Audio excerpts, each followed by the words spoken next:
On an ordinary afternoon in a quiet suburban neighborhood, a man stood outside his own home, calm, dignified, and unaware that his presence alone was about to trigger a storm. A woman across the street, fueled by suspicion rather than facts, picked up her phone and called the police. Within minutes, flashing lights filled the street, and neighbors peeked from behind curtains expecting yet another ugly confrontation. But what followed was unlike anything anyone imagined. Instead of confrontation, there was silence. Then respect. The officers stepped forward, not to accuse, but to salute. And in that moment, the truth about who this man really was shook the entire block to its core. The man at the center of this story was no stranger to challenges. For years, he had walked through life with the quiet resilience of someone who understood both the weight of prejudice and the strength required to rise above it. His name carried meaning in circles of leadership and progress, but on this particular afternoon, none of that mattered. To the neighbors who barely knew him, he was simply another face that did not seem to fit the picture they wanted for their community. He had recently returned home after months away in Washington, where his work was consumed with late nights, committee meetings, and the kind of decisions that shaped lives beyond the neighborhood fence. Yet here, back in his own driveway, all that seemed invisible. The neighborhood itself was the kind of place designed to look safe and ordinary. Manicured lawns, identical mailboxes, the sound of sprinklers in the distance. Yet beneath that polished surface lived an unspoken truth. Not everyone was welcomed equally. The man had known it the first day he moved in, when whispers followed his arrival and when invitations to community events never seemed to reach his doorstep.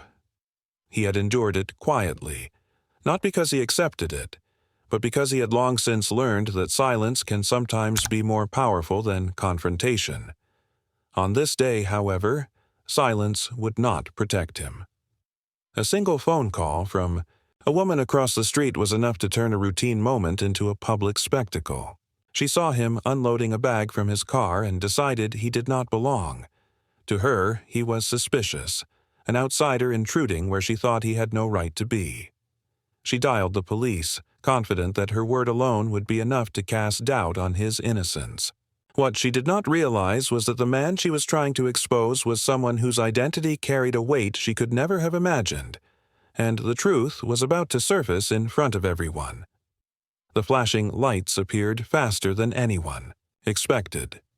3 police cars pulled into the neighborhood, their sirens silenced but their presence commanding immediate attention.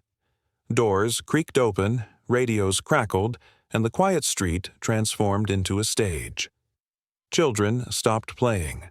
Dogs barked and neighbors drifted toward their windows, eager for a show they did not fully understand. To them, it seemed like something serious was unfolding. An intruder, perhaps, or worse. At the center of it all stood the man, calm but weary, knowing full well how quickly scenes like this could spiral. He had seen it before, not here, but in countless other places where judgment arrived faster than truth. The woman who made the call hovered nearby, arms folded, her expression sharp with self-righteousness. She muttered to another neighbor who had joined her on the sidewalk, both of them whispering as if their suspicion had already been validated. To her, this was not just about one man. It was about control, about protecting a space she believed was hers to guard. She had decided his skin color and presence were threat enough, and now, with the police present, she expected her authority to be confirmed. This was her moment of power, or so she thought.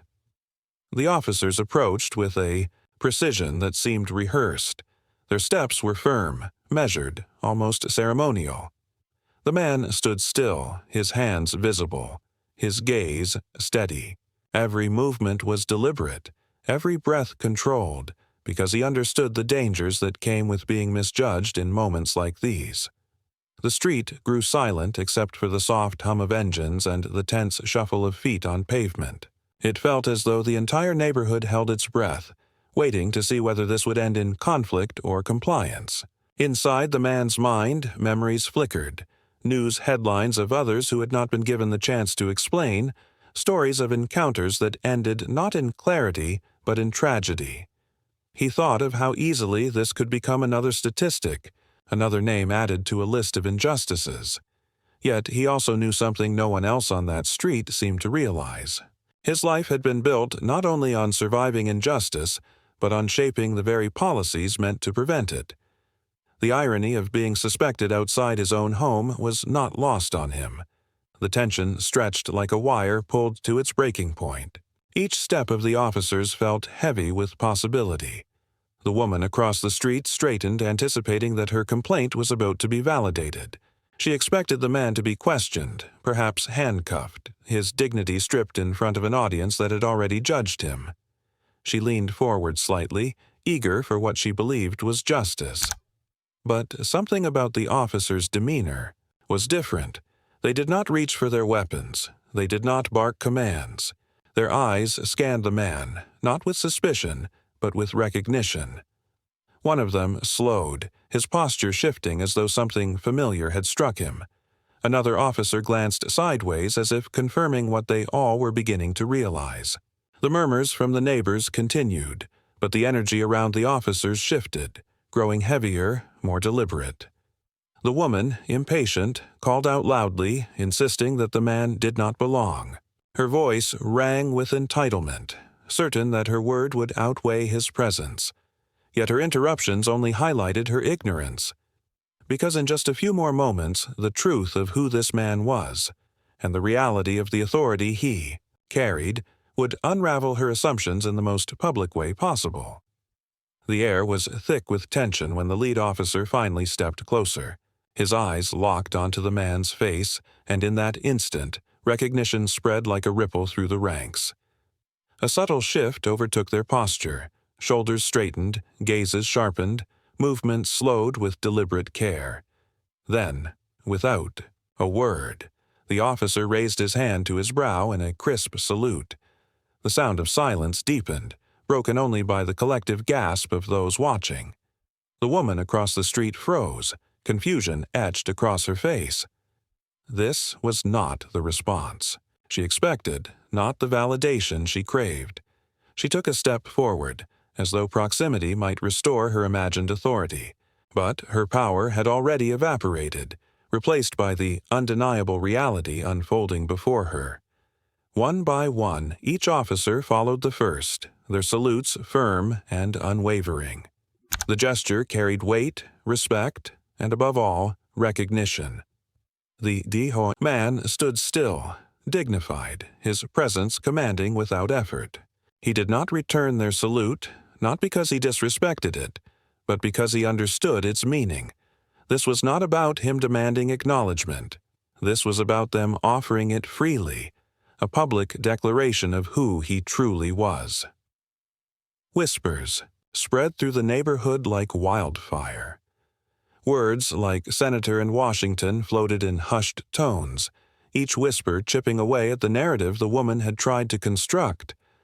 In that moment, every assumption collapsed.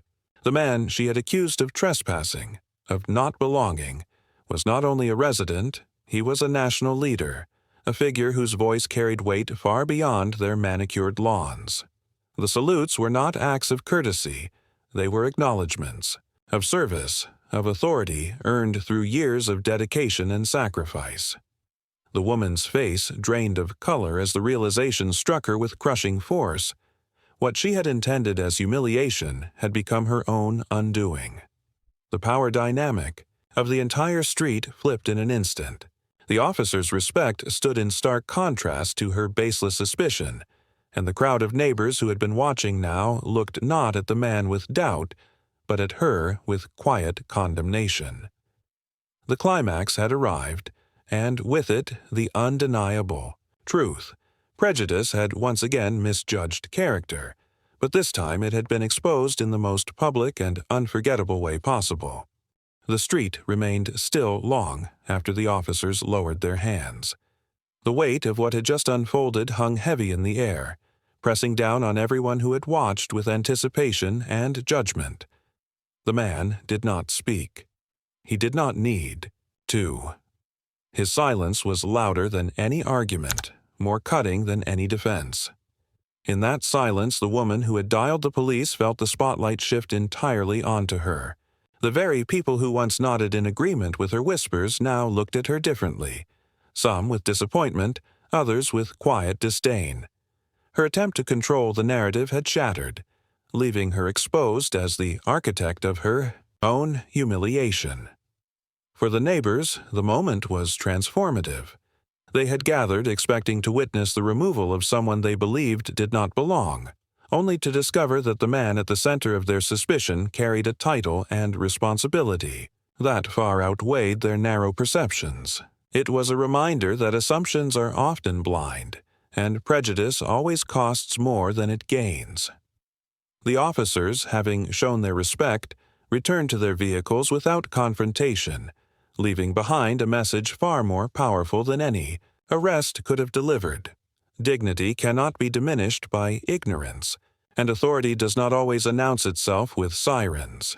It sometimes walks quietly among us until it is forced to reveal itself. The man turned, gathered his belongings, and walked inside his home with the calm assurance of someone who had weathered storms far greater than this. His steps were steady, his presence unshaken, and though he said nothing, his very composure left a permanent mark on the block. The neighbors would never forget the image of uniformed officers saluting the man they once doubted. This story is not just about a single incident.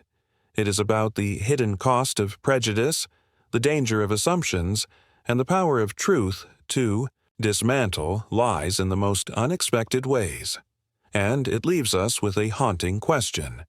How many stories like this never reach such a dignified resolution? How often does silence end not in respect, but in tragedy?